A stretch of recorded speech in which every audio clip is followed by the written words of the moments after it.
Okay, so now we discuss the character foundations for Chihiro from Spirited Away.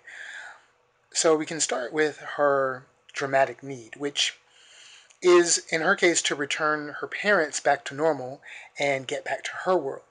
This is only made apparent once her parents transform and she discovers that she's stuck in the spirit world.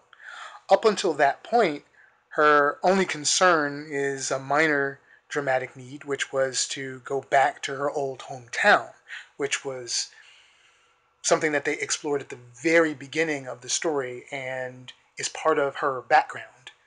Her dramatic need is it's fairly straightforward, and because this is a single film and not a long form story like in the previous example, One Piece with Luffy, um, you're able to immediately or fairly quickly get to understanding the dramatic need and getting to a resolution. You only have so much time in order to get through the story and actually have the character go through their arc and then resolve the story and hopefully reach the goal that they were after. So then we go to the point of view. Initially, Chihiro has a very pessimistic view, and then based on her actions, you get the sense that she feels that nothing goes her way and that maybe even the world, including her parents, are against her. Not in a truly malicious way, but in an overbearing, overruling, parental sort of way, as a child her age tends to experience. From her perspective, the world would be displaying against her.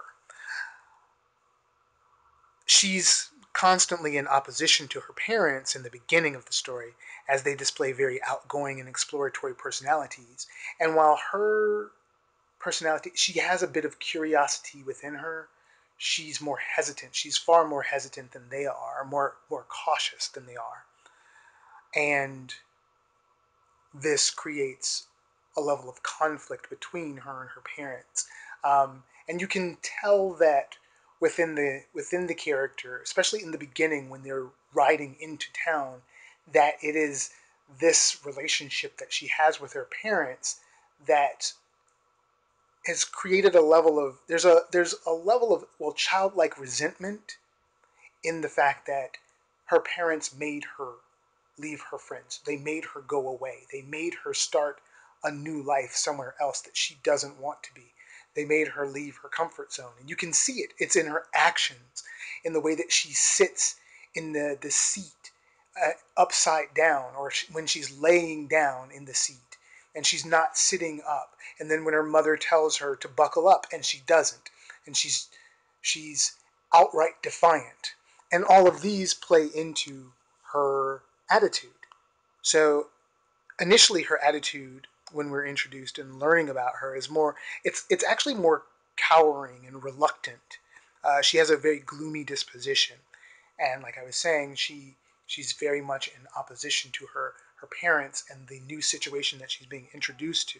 She's a very uncertain character who second guesses and doubts herself continuously through the first half of the story, through the first act of the story. This is apparent nearly every single time she meets a new character in the story, where she's timid and hesitant to interact or engage with them. And even when she's sent to seek out their help directly, which is often the case, she's still hesitant and timid and is reluctant to interact with these new people. Her pessimism leads her to be very hesitant in many of her actions, uh, needing to be she's constantly needing to be told what to do and where to go and how to go about it. She reflexively shrinks and flinches at almost all characters around her who display any degree of assertion, and relinquishes her power of authority to them, quite literally, with Yubaba, where she gives her name.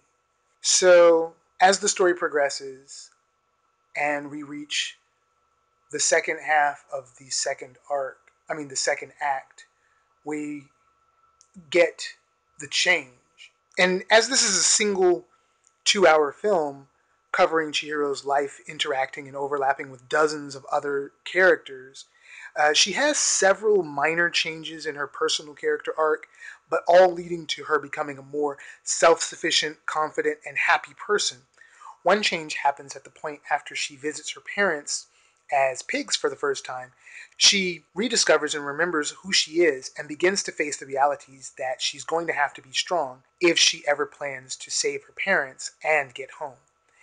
Her character change becomes most apparent in the scene with the polluted river spirit as Chihiro finds herself forced to take on constant roles of assertion, which she is eventually rewarded for, and this leads to her being more and more willing to take risks and being more and more bold or assertive and standing up, even eventually to Yubaba in the end, in order to win back her life and the life of her parents.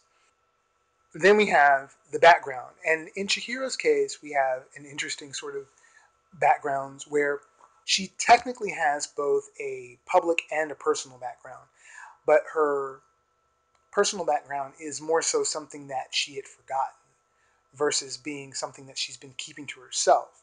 And then her public background is what is made public to the viewer by way of her parents in the very beginning of the story and her interaction with her parents.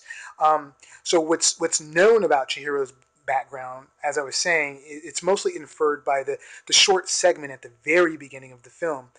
We know she's going to a new town and a new school far from her old one in the middle of seemingly nowhere. She's unhappy about it, and she was close to her old friends, and that much we're certain of because of their actions of giving her a bouquet of flowers as a farewell gift, which she notes as being her first bouquet ever. Um, as the beginning segment continues, we get more of a sense of her character, and that we learn that she's a very contemporary uh, Japanese child in that she has very little knowledge of Shinto culture and the artifacts all around and their meanings. That she keeps running into various artifacts, and she has to ask her parents, "What are those? What do they mean?" And so her parents have to explain things to her. And this apparently is a very personal concern of the creators. She's naturally very curious, but not a risk taker, like I was saying before. She's cautious at first. She's a bit spoiled, but her parents are clearly very used to her wanting to get things her way, but they obviously don't always give in, as seen in the scene when her mother basically tells her, "Well, you can just sit and wait in the car while they go into the tunnel," and that takes them over into the spirit world. Then we actually go to her private background, and her private background is something that's revealed in nearly the last, well, yeah, basically the last half of the third act, which is the revelation to Haku through a memory relayed from when she was too young to remember herself, where she fell into a river and nearly drowned, but was saved by the spirit of the river, Kohaku. And basically, at that point, freeing Haku from his curse and letting him go on the rest of his life free.